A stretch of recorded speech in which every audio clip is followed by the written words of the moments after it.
السلام عليكم مدن يالي مروين معاميش هذا شرفت له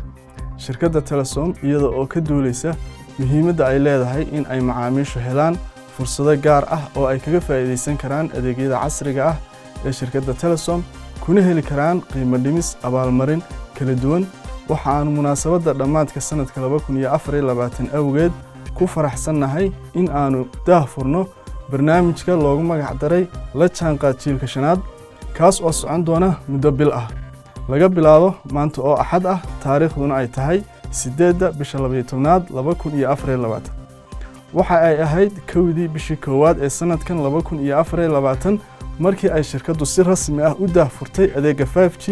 dalka oo dhan iyada oo ahayd shirkaddii ugu horeysay ee adeegan keenta dalkeena barnaamijkan la jaanqaad jiilka shanaad waxa uu ka kooban yahay 3 fursadood oo waaweyn fursadda koowaad waxa ay shirkadda Telesom u soo kordhisay dadweynaha xirmooyin cusub oo ah 5G internet data taas oo xawaaraha iyo xaddigeeduba uu aad u sareeyo una gaar ah dadka isticmaala moobilada casriga ah ee ku shaqeeya 5G-ga fursadda labaad shirkadda Telesom waxa ay qiimo dhimis ballaaran oo gaaraysa 40% ku samaysay adeega 5G FWA router oo kan ah kaas oo loogu talagalay guryaha xafiisyada iyo goobaha kaleba in loo qaadan karo laguna isticmaali karo adeega 5G kaas oo aad ka helayso xawaare sare oo ah adeega 5G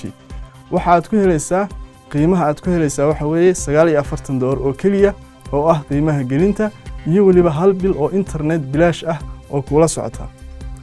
fursadda saddexaad waxa ay gaar u tahay qof kasta oo ehelkiisa iyo asxaabtiisa kula taliya in ay iibsadaan adeega 5G FWA router isaga oo heli doona xirmo data ah oo abaalmarin ah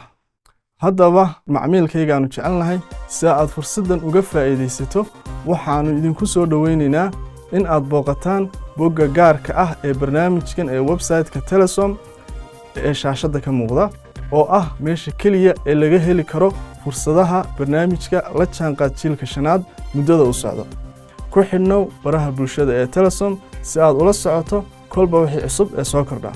macmiil la jaanqaad jiilka shanaad ee internetka xawaaraha sare leh ee 5G oo ka faa'iideyso fursadaha barnaamijkan inta aanu dhamaan